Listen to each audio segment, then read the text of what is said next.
Olá, divas! Tudo bom com vocês? Para quem não me conhece, meu nome é Bruna Ortiz e sejam muito bem-vindos ao meu canal.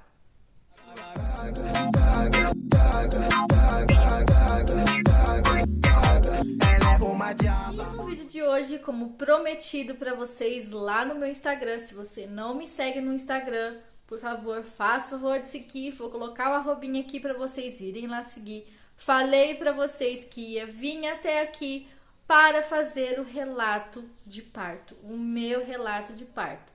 Para quem não sabe, eu sou mãe de uma menina de 7 anos de idade e infelizmente eu sofri violência obstétrica desse parto que era para ser algo muito bom, algo que é muito esperado pelas mulheres, mas não foi flores, né? Como a maternidade, ela não é flores, né? Tem muita gente que romantiza, mas a realidade é bem diferente. Vou tentar ser mais sucinta possível, tá? Quem me conhece sabe que eu sou muito detalhista, gosto de contar detalhes, mas eu vou tentar não prolongar muito para o vídeo não ficar enorme. Vou tirar alguns detalhes e, bom, então bora pro relato. Bom, divas, tudo começou quando eu tinha 16 anos de idade. E sim, eu fui mãe adolescente, mas diferente das demais. Eu já estava casada, já tinha minha casa. Muita gente, quando pensa em mãe adolescente, pensa que a mãe essa pessoa realmente estragou a vida ou fez algo que foi nossa, foi uma besteira. Não, gente, eu já era casada com 16 anos, né? Saí de casa, da casa dos meus pais. Depois de um tempo, descobri a gravidez, tá? E a minha filha, ela foi muito desejada, foi muito amada, porque ela era a primeira de toda a família, era o primeiro bebezinho da família, tanto da minha família quanto da família do meu marido. Então ela foi a primeira neta, ela foi a primeira sobrinha, então ela foi muito esperada, muito amada. Então assim, a minha idade naquela época não era problema, nunca foi o problema. Bom, eu tive uma gravidez assim maravilhosa, gente, incrível. Nem parecia que eu tava grávida, sabe? Tive os sintomas como enjoos nos primeiros meses apenas, mas a minha gravidez ela correu muito bem. Não tive dor, nem sangramento, nem nada. Nem parecia que eu tava grávida. E não senti dor, nada, dica de nada. Essa foi a minha sorte, não senti nada. Então, toda essa história aconteceu na madrugada do dia 8 de fevereiro de 2014, tá? Por volta de umas 2, 3 horas da manhã. Eu estava com 36 semanas de gestação, tá bom? E aí, eu acordei na madrugada com uma leve cólica na barriga e não era nada muito assustador não, tá, gente? Era algo bem leve mesmo. Só que tinha um porém, gente. Tinha um porém, bem porém mesmo. Que além dessa cólica que eu estava sentindo, eu estava perdendo muito líquido. Muito, entendeu? Tanto que eu acordei com uma poça, assim, de água embaixo de mim, sabe? E embora para algumas pessoas seja um sinal de alerta e tudo mais, para mim não foi, sabe? Para mim eu achei, bom, não sei o que tá acontecendo, mas vou aguardar. Eu nunca fui o tipo de pessoa desesperada, assim, com nenhuma situação da vida, sabe? Tá acontecendo milhares de coisas na minha vida e eu tô me mantendo calma ali, segura e de boa. Não, naquele momento que eu acordei na madrugada com aquela poça de água ali, a única coisa que eu pude fazer ali era manter a calma e aguardar. Eu vou ver o que tá acontecendo aqui. Se acontecer alguma coisa mais anormal, aí eu vejo o que eu faço, né? Pois bem, então o que eu fiz? Fui ao banheiro, Aquele líquido não era xixi, não tinha cor, não tinha cheiro, era só líquido mesmo. Aquela dorzinha tava normal, era uma dorzinha que parecia cólica menstrual, então não era algo que me incomodou. E o que eu fiz? Peguei uma toalha, coloquei ali, forrei na cama e tentei voltar a dormir. Então, deitei na cama e fiquei esperando. Lá por volta mais ou menos de umas 6h20 por aí, era o horário que meu marido acordava para poder ir trabalhar, se arrumar para poder ir trabalhar. Então ele acordou e eu comecei a contar para ele o que estava acontecendo. E ele calmo, só que não, né? Já falou: meu Deus, você quer ir pro hospital? Vou te levar pro hospital. Eu falei: filho, calma, benção, calma, vai dar certo, vai dar tudo bem, calma, só calma. E eu falei pra ele: olha, não vou no hospital agora, porque se eu for pro hospital com esses meros sintomas, eles vão me mandar de volta, e é o que acontece, não é mesmo? Então, era o que acontece e ia acontecer. Ok. Aí eu falei pra ele: olha, se por um acaso, olha, eu vou aguardar, se por um acaso acontecer mais alguma coisa, meu irmão tá aqui. E naquela época minha mãe tinha mandado meu irmão para passar os últimos dias da minha gestação comigo em casa. Porque meu marido, ele trabalha das 7 às 8 da noite. Então, o meu irmão estando lá comigo, se acontecesse alguma coisa, ele tava ali, eu não tava sozinha. Então, meu irmão tava lá e eu falei pra ele: olha, se acontecer alguma coisa, meu irmão tá aqui, eu falo pra ele descer lá no seu serviço e te chamar. Ele falou: ok, então tá bom. E ele foi trabalhar. E aí eu fiquei lá assistindo televisão e tudo mais, e eu comecei a perceber que aquela dor, ela era constante, na madrugada era uma dor constante, era como se fosse uma cólica menstrual constante. Só que aí eu comecei a perceber que ela vinha e voltava. Era uma dor que vinha, parava e depois voltava de novo. E eu comecei a cronometrar. E essa dor, ela ia e voltava com intervalo de 20 minutos, 10 minutos, 15 minutos, iam fazendo esse tipo de intervalo. E ali embaixo, parecendo o quê? Uma cachoeira. Aquela cachoeira ali que, nossa, vocês nem imaginam. Eu acho que era por volta, assim, mais ou menos, era 8 horas da manhã. Comecei, então, a me preocupar, né, por causa dessa dor que me voltava. E aí eu falei pro meu irmão: olha, desce lá e fala pro Carlinho o que tá acontecendo, né? E aí ele desceu. Demorou um pouquinho, voltou. Meu irmão, meu marido e minha sogra.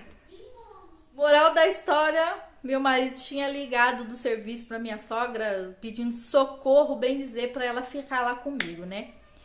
E aí os três vieram e ficou minha sogra e meu marido ali. Vai no médico, quer que eu chamo o médico? Vai no médico. Não, você tem que ir no médico. E eu falando: e se eu for pro médico e eles mandarem embora? Não importa, vai no médico. E ficou aquela confusão, né? E aí eu falei assim: bom, é 2 contra 1. Então tá bom, vou ao médico. E aí ligaram pro SAMU, minha sogra ligou, uns 40 minutos o SAMU chegou, fez os primeiros atendimentos e aí eles resolveram me levar até a maternidade. Fui na maternidade. Essa maternidade, ela fica aqui na minha cidade, é uma maternidade pública e ela tem o nome de Maternidade Santa Isabel, tá? É uma maternidade que é referência na região e na cidade.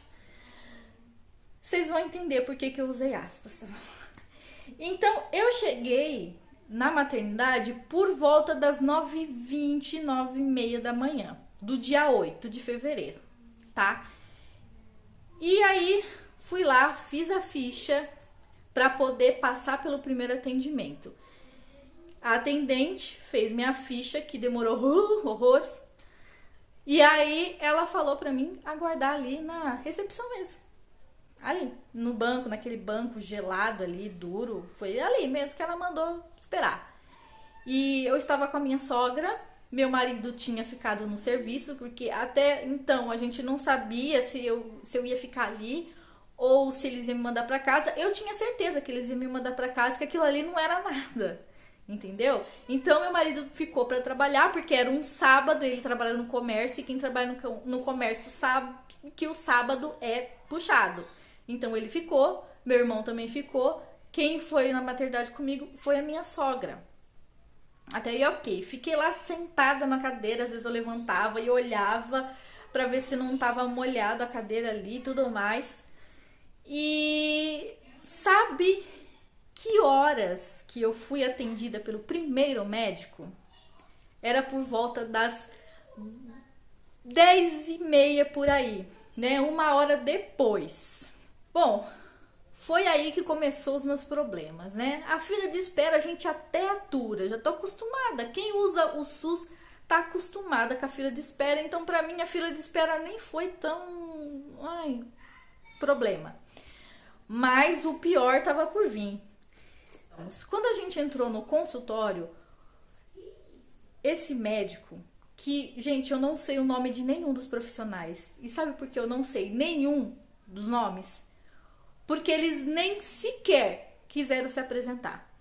Então esse médico, ele mal olhava pra minha cara, ele mal fazia pergunta pra mim, ele não se apresentou, não disse, bom dia, meu nome é tal. Não. Eu entrei, ele continuou de cabeça baixa, fazendo sei lá Deus o que ele tá fazendo ali de cabeça baixa, mexendo no celular, não sei.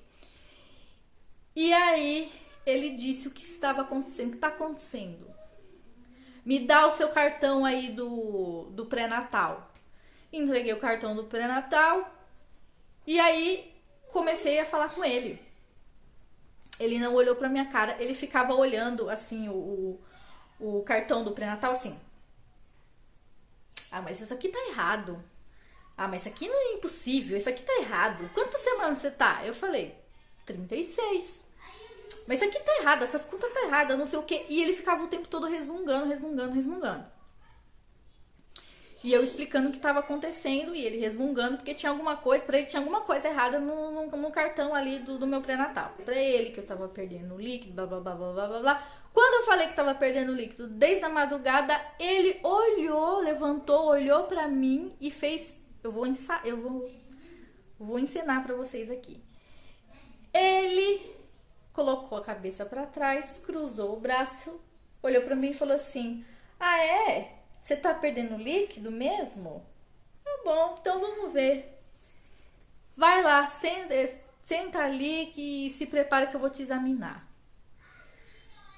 E aí, levantei, a enfermeira me ajudou, né, a tirar a calcinha e tudo mais, pra ele poder examinar. E aí, ele continuou resmungando, olhando o cartão do pré-natal, que eu não sei o que ele viu de errado naquele cartão, ele também nem explicou. E aí, ele veio fazer o exame de toque. Quando ele foi fazer o exame de toque, além dele ter sido bruto, não pediu licença nem nada disso, só veio, entendeu? Ele olhou pra enfermeira e fez uma cara tipo, ela tá perdendo líquido mesmo. Aí ele olhou pra mim e disse assim: bom, você está perdendo líquido, só que você está com apenas 1 centímetro de dilatação.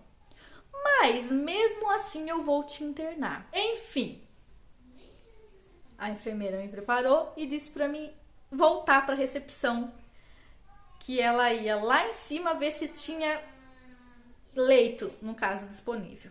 Ok. Voltei pra recepção com a cachoeira e pior, a cachoeira piorou por causa daquele exame de toque. Então, a cachoeira e eu lá. A enfermeira, ela tinha me dado um absorvente desse tamanho, assim. Aqueles absorventes de maternidade, vocês sabem que eu tô falando, que é desse tamanho assim. Parecia uma prancha de skate. Mas não resolvia, gente. Era uma cachoeira, realmente. Não deu 20 minutos. Tive que jogar fora, porque molhou tudo. Entendeu? Estragou o absorvente. Então, eu aguardei na recepção. E ela só... Sabe que hora eu fui internada, gente? Eu saí da sala do primeiro atendimento do médico, era 10h50, quase 11 horas. Sabe o horário que eu fui internada? 12h30. E eu lembro disso porque tava na minha pulseirinha da maternidade lá, 12:30. Ok. Como eu disse, fila de espera pra mim até é normal, né? A não ser que eu tivesse morrendo ali, aí, né, seria um absurdo, não é mesmo? Mas enfim, a enfermeira, gente, que me atendeu, ela era uma das únicas pessoas dentro daquela maternidade que me tratou bem, tá? Foi até a recepção e me chamou pra subir. Só que ela falou pra minha sogra assim: olha, você aguarda, eu vou preparar ela e já te chamo. Ok? Então ela subiu comigo. Ela foi um amor de pessoa. Ela me segurou assim no braço, falou pra mim subir devagar e tudo mais. E eu pensando assim, minha senhora, eu tô bem, eu posso andar, entendeu? Apesar da cachoeira descendo, eu tô bem, minha senhora, posso subir, não precisa ficar assim, né? Grudada em mim, assim. Mas ela me tratou muito bem, ela foi um anjo, literalmente, na minha vida naquele momento. Foi essa enfermeira que cuidou de mim do começo até o fim. Cheguei no quarto, não tinha ninguém, só tinha eu. O quarto era assim, era grande, tinha 4 camas, um lado da outra, e a única coisa que tapava era uma cortina. É a cortina. Você passa a cortina, é o que separa os leitos. Eram 4 ou 5 leitos. Ali na frente ficava a mesa um balcão assim de enfermeira. E lá na frente, mais pra frente, ficavam os banheiros. Tá? Banheiros não, era um banheiro no caso. Enfim, tomei banho, coloquei camisolinha, deitei lá. A enfermeira me explicou que eles iam colocar um soro e um comprimido, né? Ia introduzir um comprimido, ia colocar um soro na minha veia para poder dar dilatação, porque como eu só estava com 1 centímetro, eles iam começar a induzir o meu parto, ok? Pois bem, ela falou para mim que introduzia aquele comprimido e em meia hora, 40 minutos, eu ia começar a sentir dor. Até aí, ok. Mas eu fiquei lá olhando para as paredes. Não tava com celular. Naquela época eu não tinha celular. Quem tinha era meu marido. E lá não tinha televisão, não tinha relógio. Não tenho noção do tempo, do espaço, nem nada disso pra vocês. Falar pra vocês hora certinha, eu não sei. Pra mim, tudo aquilo demorou uma eternidade. Mas não foi, tá, gente? Não foi uma eternidade, não. Mas pra mim foi, porque eu não consegui, não tinha relógio. Como é que eu ia saber? E não tinha ninguém do meu lado. Ninguém. Passou um tempo, a enfermeira retornou. Foi aí que ela veio, fez o exame de toque e falou: bom, você está com 1 centímetro de dilatação. Não mudou nada. Ela veio com o aparelhinho, né, pra ouvir os batimentos cardíacos. Com a minha filha tava tudo bem. E ela falou assim: bom, esse primeiro comprimido não deu certo, então eu vou introduzir mais um, tá bom? E aí a gente vê como é que vai ficar. Ela introduziu o outro e foi. Aí começou a encher os leitos com outras pacientes, mas era coisa muito rápida. Uma paciente entrava e já saía bem rápido. O máximo que elas ficavam ali, eu acho que no meu sentido de tempo, eu acho que no máximo 1 hora.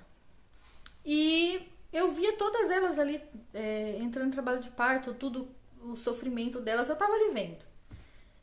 Foi aí, gente, que depois desse, eu acho que depois desses 40 minutos do segundo comprimido, foi quando o bicho começou a pegar.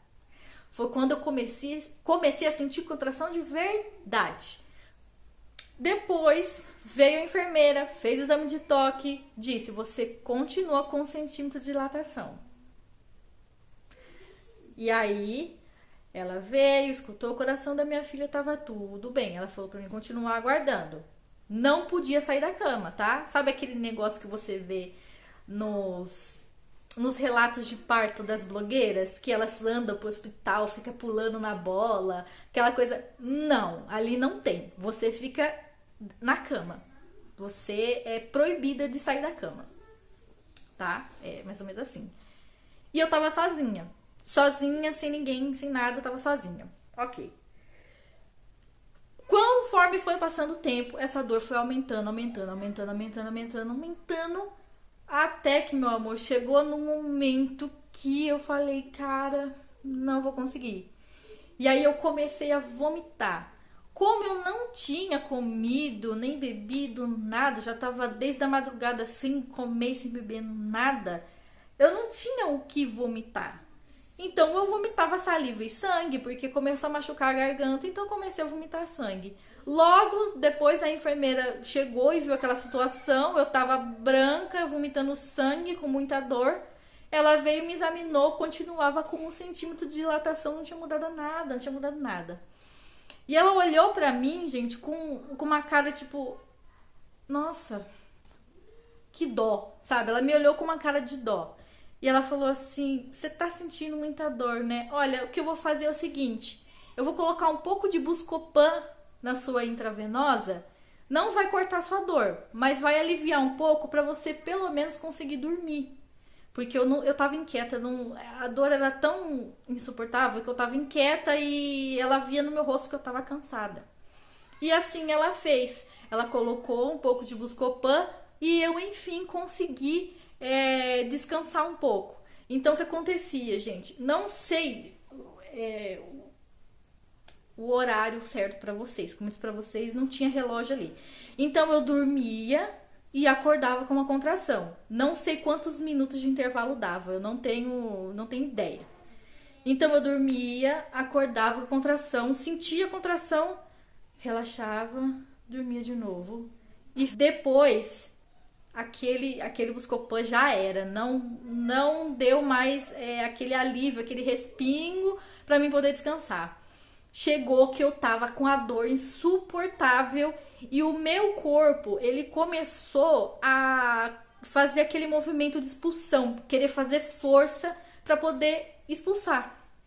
Então, começou a contrair e a expulsar meu corpo sozinho. Eu não tava fazendo isso de propósito, tá, gente? É o corpo que faz sozinho. E aí, gente, a enfermeira veio, fez exame de toque em mim. E aí ela falou, você tá com 1 centímetro de dilatação, tá perdendo líquido. Então, tava perdendo líquido, 1 centímetro de dilatação, meu corpo estava começando a fazer a expulsão, tava com muita dor e não tinha mudado nada, nada. O mesmo centímetro que eu cheguei, eu estava ali. Só que ela veio com o aparelhinho para ouvir o batimento cardíaco da minha filha. Foi aí ela começou a ficar olhando pra mim de um jeito estranho. Gente, eu tava com tanta dor, mas com tanta dor, que eu não conseguia raciocinar direito, sabe? Não sabia raciocinar direito. E aí ela falou assim, eu vou chamar a sua sogra pra subir e vou chamar um médico pra vir te ver. Bom, ela foi lá, buscou minha sogra, depois de várias horas que eu tava ali, sozinha. Eu era de menor, tinha 16 anos, eu tava sozinha. Ela buscou minha sogra, que, gente, minha sogra ela foi impedida de subir, tá? Ou seja, a violência obstétrica começou ali, porque tiraram os meus direitos de ter acompanhante, tá? Não buscaram minha sogra e não deixaram que ela subisse, gente. É um absurdo. Eu era de menor e mesmo que eu não fosse de menor, a lei obriga que toda mulher tem que ser acompanhada. Ali no trabalho de parto tem que ter um acompanhante e eles impediram minha sogra de subir. Ali já começou, né? Do médico até me negarem um acompanhante, tudo isso aconteceu pra minha tristeza, no caso, né? Bom, então minha sogra veio e ficou ali comigo, vendo aquela situação, eu sentindo dor, tudo mais, e já tava quase à beira do precipício, realmente eu tava com tanta dor e o meu corpo fazia aquele movimento de expulsão, eu agarrava nas coisas porque eu não tava na hora de fazer aquilo. E eu tava começando a ficar cansada, porque cansa fazer esse trabalho de expulsão e sem necessidade nenhuma. minha sogra vendo aquela situação e eu pedi pra ela. Eu falei pra ela assim, enfermeira, eu posso, por favor, tomar um banho? Ficar embaixo do chuveiro um pouco? Posso sair um pouco da cama? Eu tive que implorar pra ela deixar eu sair um pouco da cama. E ela falou assim, tá bom, se isso for te ajudar, beleza. Ela pegou, me ajudou, me levou pro banheiro e ela disse assim, olha, eu vou chamar o médico pra vir te atender. Ok. E aí, gente, imaginem a cena. Imagina. Eu fiquei sentada, porque não tem glamour ali, entendeu? É um banheiro que tem um vaso, um chuveiro, e debaixo do chuveiro tem uma cadeira dura de plástico. E você fica sentada ali e o chuveiro caindo. Sabe aquele glamour que vocês veem de blogueira? Na banheira, com aquela luz de LED? Não existe ali, sabe? Não existe. Aquele glamour ali, inexistente. Sentei ali, com muita dor, deixei a água cair nas minhas costas. E eu não tava suportando mais aquela situação. Eu tava muito cansada, com muita dor. E eu tava sentindo que eu não ia conseguir, porque eu não tinha evoluído. Meu parto não tinha evoluído. E, gente, eu não sou o tipo de pessoa que escolhe parto. Ah, eu quero fazer normal. Ah, eu quero fazer cesárea. Não. A única coisa que eu pedia pra Deus era que, independente do parto, que a minha filha viesse com saúde e eu conseguisse passar por isso forte, entendeu? Eu pedia força pra Deus. Só que ali eu vi que eu já não sabia mais o que ia acontecer comigo. Então eu lembro de chorar muito, muito, muito e olhar assim pro céu, na realidade, no teto branco daquele banheiro horrível, com a luz apagada, aquele chuveiro quente, aquela cadeira dura. E aí eu lembro de olhar assim pra cima e falar assim, Deus, me dê força pra continuar. Porque, meu Deus, eu sinto que eu não tô aguentando. Não tô aguentando mais. E aí eu falei pra Deus assim, eu só quero que tudo isso acabe, porque eu não tô suportando mais. Eu falei, por favor, Deus, que acabe isso logo, me dê força pra que tudo isso acabe logo. Foi nesse momento, gente, que a enfermeira entrou, bateu na porta, entrou e falou assim, o médico tá aqui pra te ver. E aí me enxuguei e tudo mais, deitei lá na cama. O médico veio fazer o exame de toque. E o exame de toque, ele é um exame muito invasivo, muito dolorido. E ele fez o exame de toque exatamente no momento que eu tava tendo uma contração. Então você imagina uma contração forte, horrível, mais o exame de toque junto. E o aparelhinho para escutar o coração da minha filha. Tudo ao mesmo tempo. E aí tive a contração, ele terminou o exame, ele olhou para a enfermeira olhava para ele e eu ali me recuperando daquela contração. E o médico disse para a enfermeira, sem olhar para mim, porque em nenhum momento, de novo, nenhum momento ele se apresentou, disse bom dia, vou te examinar, com licença, nem nada.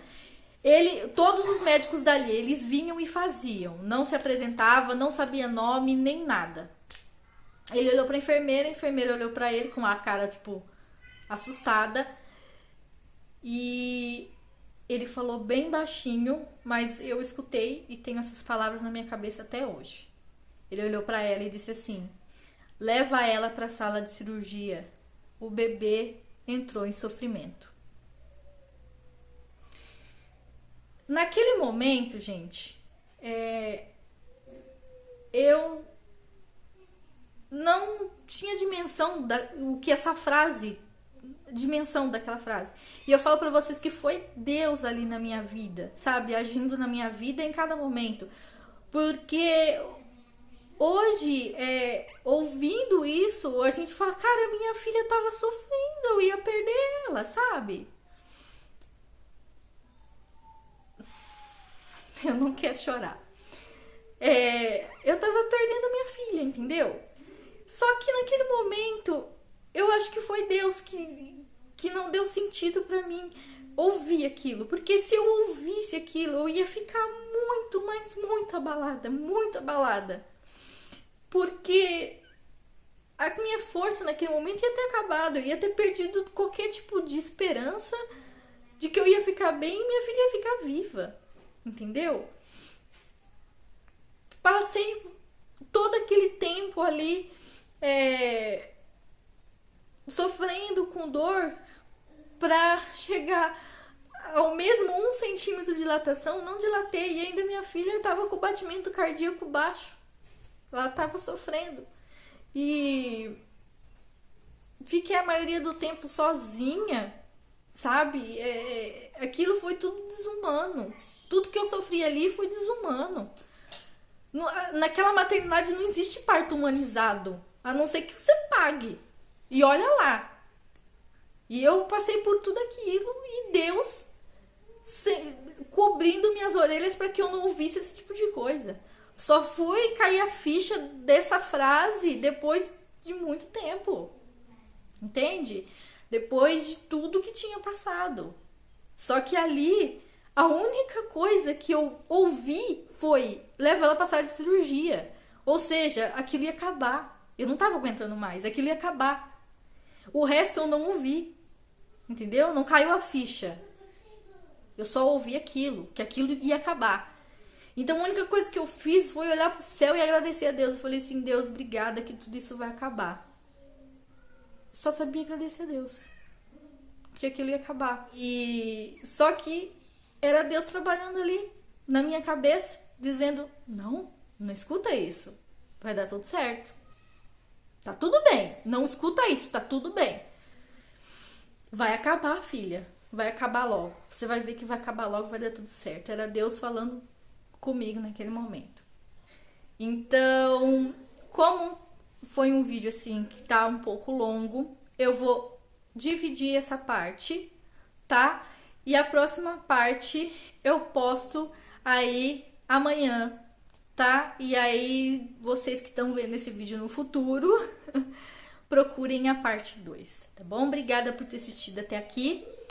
Deixa um comentário aí se você quer ver a parte 2. E a gente se vê na parte 2, tá bom? Um super beijo e até a próxima. Joga bandida.